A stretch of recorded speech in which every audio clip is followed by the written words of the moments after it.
మీ కుటుంబ శాంతి, ఆరోగ్యం, ఆర్థిక అభివృద్ధి కోసం రుద్రాక్ష మహాపూజలో తప్పక పాల్గొనండి. ఇప్పుడే నమోదు చేసుకోండి. నమస్తే, welcome back to Suman TV.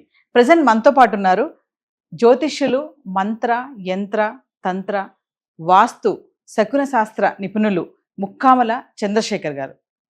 నమస్తే సార్. నమస్కారం అమ్మా. చంద్రశేఖర్ శర్మ గారు, ఇప్పుడు ఎవరైనా చనిపోతే పాడే మోసిన తర్వాత అక్కడ తీసుకెళ్ళగా కార్యక్రమం చేసేటప్పుడు చుట్టూ కుండ పట్టుకొని తిప్పుతూ ఉంటారు. అంటే ఎందుకు తిప్పుతారు అంటే దీని వెనక శాస్త్రం ఏం చెప్తుంది? మళ్ళీ తర్వాత కుండని పగలగొడతారు. ఒక్కసారి దాని గురించి మాట్లాడుకుంటే. తప్పకుండా అమ్మా. మనిషి చనిపోయిన తర్వాత తీసుకెళ్ళి శ్మశానంలో కట్టెల మీద పడుకోబెడతారు. పడుకోబెట్టిన తర్వాత అక్కడతోటి జీవి అంతరించిపోయింది. కానీ శరీరం మాత్రం, శరీరంలో నుంచి జీవి బయటికి వచ్చింది, ఎక్కడికి వెళ్ళాల. మన శరీరంలో నుంచి జీవి బయటికి వచ్చింది అనమాట. అది కంటికి కనపడదు. వాయువు అంటే గాలి ఎలా కనపడదు, ఆత్మ కూడా మనకు కనపడదు కాబట్టి ఆ శరీరం చుట్టూ పరిభ్రమిస్తూ ఉంటుంది. పరిభ్రమించడం అంటే తిరగటం అనమాట, తిరుగుతూ ఉంటుంది. అక్కడితో చనిపోయిన తర్వాత ఆ శవాన్ని తీసుకొచ్చి ఇంట్లో పెట్టుకోలేము మనము. అక్కడితో విముక్తి అనేటువంటిది కలగజేయాలంటే మనం ఏం చేస్తామంటే, ఒక కుండలో నీళ్లు తీసుకొని, నీళ్ళు అనేటువంటిది జలప్రవాహం అనేటువంటిది మనకి అక్కడితోటి రుణానుబంధం అనేటువంటిది తెగిపోయింది అని తెలియజేయడానికి కుండతో నీళ్లు తీసుకుంటారనమాట. ఎవరైతే ఆ ఇంటికి పెద్ద కొడుకు ఉంటారో ఆ ఇంటి పెద్ద కొడుకే చేయాలి అది. ఆ ఇంటి పెద్ద కొడుకు తీసుకొని మనకి ఆ శవం చుట్టూ తిరుగుతూ ఉంటారనమాట. ఆ చనిపోయిన మనిషి చుట్టూ అది 3 సార్లు తిరుగుతారు. అసలు చనిపోవడానికి కారణం ఏంటంటే ఆత్మ శరీరము, బాహ్య శరీరము, కారక శరీరము అని 3 ఉంటాయన్నమాట. అయితే ఆత్మ ఇప్పుడు మనకు బయటకు వచ్చింది. బాహ్య శరీరం అంటే ఉన్నటువంటి శరీరము. కారణం అంటే మనం ఏదైతే చేస్తున్నామో ఆ కారణం వల్ల బాహ్య శరీరాన్ని నుంచి ఆత్మని దూరం చేయటం అనమాట. దాన్ని ఫ్రీగా పంపించేస్తున్నాం మనం. ఈ 3 రకాలైనటువంటి ఆత్మల్ని మనం సపరేట్ చేస్తున్నాం. సో అందువల్ల ఈ 3 సార్లు ఒక్కొక్క చుట్టుకి ఒక్కొక్క రంధ్రం చేస్తారు. ఆ రంధ్రం వల్ల జలం అనేటువంటిది బయటపడుతూ ఉంటుంది. కేవలం ఇట్లా కత్తితోనో లేకపోతే చాకుతోనో అలా కొడతారు. కొట్టంగానే ఆ రంధ్రంలో నుంచి దారగా పడుతుంది. అంటే జీవి ప్రయాణించు, నీకు దాహాన్ని నేను అందజేస్తున్నాను అని మనం ఆ కుండ ద్వారా దాహాన్ని అందజేస్తుంటాం. అలా 3 సార్లు చేస్తాం. అంటే ఇప్పుడు 3 శరీరాలు ఉన్నాయి కదా, ఆత్మ, బాహ్య, కారక. 3 సార్లు తిరిగిన తర్వాత 3వసారి మనం ఏం చేస్తామంటే ఆ కుండని అక్కడే పగలగొట్టేసేస్తారు. అంటే ఈ రోజు నుంచి, ఈ క్షణం నుంచి మీకు నాకు బంధం తెగిపోయింది. ఆత్మ ఏం చేస్తుంది, బంధువులు ఎవరో ఏమీ తెలియదు. ఇక వీడు మనవాడు, మన అబ్బాయి, మన అమ్మాయి, మన మనవరాలు, మన తమ్ముడు, మరిది భర్త అనేటువంటిది ఏమీ లేదు. అక్కడితో ఆవిడెవరో మనం ఎవరో అంటే మనం బతుకున్న వాళ్ళకి మనకు తెలుస్తుంది. అక్కడ మన అమ్మమ్మ ఎవరో తెలుస్తుంది. కానీ చనిపోయిన ఆత్మకి అవన్నీ ఉండవు. ఇక శరీరంలో, ఆత్మ శరీరంలో దీంట్లో గాలిలో కలిసిపోతుంది. అప్పుడు ఏంటంటే కానీ తను ప్రయాణం అనేటువంటిది చేయడం మొదలు పెడుతూ ఉంటుంది అన్నమాట. ఇక తర్వాత కుండ పగలగొట్టిన తర్వాత వీళ్ళు చెప్తారు, నువ్వు వెనక్కి తిరిగి చూడకుండా వెళ్ళిపో, కొంత దూరం వెళ్ళి అక్కడ నుంచో అంటారు. ఎందుకంటే ఈ శరీరానికి నీకు ఇక్కడతో రుణానుబంధం తీరిపోయింది. ఎప్పుడైతే ఇక్కడి నుంచి అక్కడికి వెళ్ళిపోయారో రుణానుబంధం వీళ్ళది తేలిపోయింది. అక్కడికి వెళ్ళి ఎప్పుడు తీరిపోతుంది? అక్కడికి వెళ్ళి నుంచున్నంత మాత్రం, కొండ పగలగొట్టినంత మాత్రం తీరదు. అక్కడికి వెళ్ళి నుంచున్నంత మాత్రం తీరదు. మన శరీరం ఏదైతే తగలబెట్టామో ఆ శరీరం కపాల మోక్షం జరుగుతుంది. మనకి ఇక్కడ కపాలం అనేటువంటిది ఉంటుంది కదా, పుర్రె. దాని ఆ పని టప్ మన సౌండ్ వస్తుంది. ఆ సౌండ్ వస్తే దాన్ని కపాల మోక్షము అంటారు.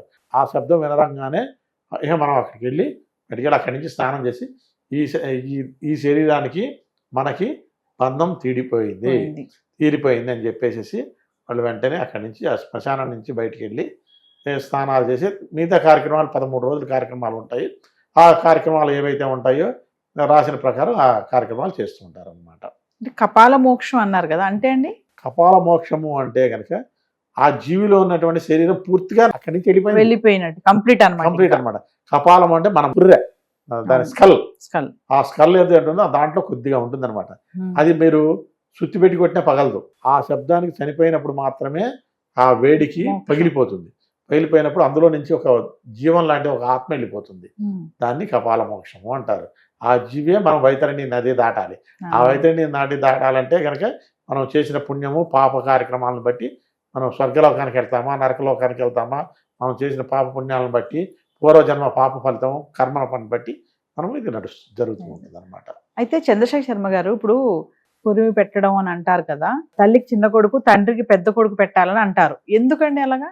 అంటే దానికి ఏమైనా ఉందా, హిస్టరీ ఏమన్నా ఉందా? తండ్రికి పెద్ద కొడుకు పెట్టాలి అంటారు. ఎందుకంటే పున్నామ నరకాల నుంచి తెచ్చేసే ఇంటికి పెద్ద కొడుకు, సుపుత్రుడు ఇచ్చినవాడు పెద్ద కొడుకు, కాబట్టి తండ్రికి ఆయనే పెట్టాలి.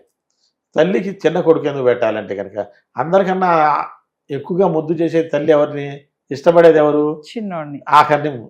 కాబట్టి ఆవిడికి పెడితేనే సంతోషం. మనం ఇక్కడ నీ సంతోషం నా సంతోషం కాదు, ఆఖరి చనిపోయిన వాళ్ళ యొక్క సంతోషం మనం చూడాలి. పెద్ద కొడుకు, తండ్రి అంటే పెద్ద కొడుకు. పున్నామ నరకాలు అంటారు దాన్ని. పున్నామ నరకం అంటే కనుక మన నరకాన్ని నుంచి తప్పించడానికి పెద్ద కొడుకు కనుక పెట్టినట్టయితే మనకి ఆ నరక బాధ నుంచి కొంత, నరకం నుంచి మనం తప్పించలేము, నరక బాధ నుంచి తప్పించాలి. బాధ వేరు, నరకము వేరు. నరకం వేరు. నరకం అనేది కన్ఫర్మ్ అంటే బాధ. బాధ అక్కడికి మనం చేసిన పాపపుణ్యాలను బట్టి అనేక రకాలైనటువంటి గరుడ పురాణంలో ఏవేవి శిక్షలు ఉన్నాయో అవన్నీ ఉంటాయి. ఆ శిక్షలను బట్టి ఆ శిక్షలు తగ్గుతాయి మనకి, పున్నామ నరకం నుంచి తప్పించడం అంటే. అందుకని అపుత్ర గతి నశ్య అని అన్నాం అనమాట. అంటే పుత్రుడు లేని ఇది పున్నామ నరకం నుంచి తప్పించలేడు అని చెప్పి అంటారు. అంటే పుత్రుడే ఉండాలా అని అంటే కనుక ఇవాళ రేపు అదేమీ లేదు, అందరూ చేస్తున్నారు. కాకపోతే కనుక దానికి తగ్గట్టు లేక భగవంతుడు ఇచ్చిన ప్రసాదాన్ని మనం ఎవరైనా తీసుకోలేరు. ఇప్పుడు భగవంతుడు సంతానం అని అంటే కనుక భగవంతుడు ప్రసాదించే ప్రసాదమే అది. మీరు కోరుకున్నది కాదు, నేను కోరుకునేది కాదు అది. మనం నాకు అమ్మాయే కావాలంటే అమ్మాయి పుట్టదు, అబ్బాయే కావాలంటే అబ్బాయి పుట్టడు. భగవంతుడు ఏది కోరితే అదే పుడతాడు. ఆ అబ్బాయి కోరినప్పుడు ఆ ప్రసాదాన్ని మనము భగవంతుడు ప్రసాదంగా స్వీకరించి మనం చేసుకోవాలి. అప్పుడు మనం ఏంటంటే కనుక ఇక్కడ పుత్రుడు లేరు, పుత్రుడు లేకపోతే అమ్మాయి చేయకూడదు. ఇప్పుడు ఆడపిల్లలు చేయకూడదు అని మనం చాలా వార్తలు కూడా వచ్చాయి, చాలా చూసాం కూడా సంఘటనలు. అబ్బాయిలు లేకపోతే మేము పెడతామంటే కూడా ఆడపిల్లలు ఎటువంటి పరిస్థితుల్లో పెట్టకూడదు. కేవలము అమ్మాయికి పెళ్లి అయితే కనుక ఆ అల్లుడు మాత్రమే చేయాలి. ఆ అల్లుడు చేయలేనప్పుడు వాళ్ళ బాబాయ్ తమ కొడుకులు కానీ, అన్నదమ్ముల కొడుకులు కానీ, లేదా ఎవరూ లేనప్పుడు బ్రాహ్మణ సహాయం చేత కానీ అది చేయాలి. ఎందుకంటే ఆడపిల్లలు అన్నింట ముందున్నారు అంటారు కదా, ఎందుకు ఆడపిల్లలు పెట్టకూడదు అంటే కొంతమంది ప్రశ్న అది. కొన్ని ఆచార వ్యవహార పద్ధతుల్లో అనేక రకాలైనటువంటి పద్ధతులు రాశారు. ఆ పద్ధతులు మనం పాటించాలి. నేను ఎందుకు చేయకూడదు అనేటువంటిది అన్నాం అనుకోండి, ఇబ్బంది పడేది మనమే తర్వాత. ఇప్పుడు మీరు ఆ రోడ్డు మీద వెళ్ళకూడదు, అక్కడ ముళ్ళు ఉంటాయి అంటే నేను వెళ్తాను అంటే వెళ్ళు, గుచ్చుకునేది నీకే, నాకు కాదు. అట్లాగే ఆడపిల్లలు ఏంటంటే కనుక ఏ పని నేను చేయొచ్చు, కానీ శవానికి మాత్రము మనము ఆడపిల్లలు దహనం అనేటువంటి చేయరాదు. అసలు శ్మశానానికే వెళ్ళకూడదు అసలు మనం. అంటే దీని మీద ఏమన్నా పురాణాలు ఉన్నాయి దీంట్లో? ఆడపిల్లలు చేయకూడదు అనేటువంటిది ఉన్నది. ఇవాళ అట్లా అని చెప్పి ఇప్పుడున్నటువంటి కలికాల పద్ధతుల్లో ఇంకొకటి, ఆడవాళ్ళు గాయత్రి మంత్రం చెప్పకూడదు అని చెప్తారు. కానీ గాయత్రి మంత్రం యొక్క చెప్పినది గాయత్రి మాత ఎవరు? స్త్రీ.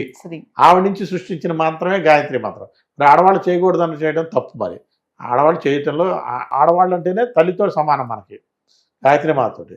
కానీ కొన్ని దహన సంస్కారాలు అలాంటి పరిస్థితుల్లో ఆడవాళ్ళు, ఎందుకంటే ఆడవాళ్ళు ప్రెగ్నెంట్ తోటి ఉంటారు, కొన్ని సంతానానికి అనే స్తోమత ఆ స్త్రీలకే ఉంది, మగవాళ్ళకి లేదు ఆ అవకాశం.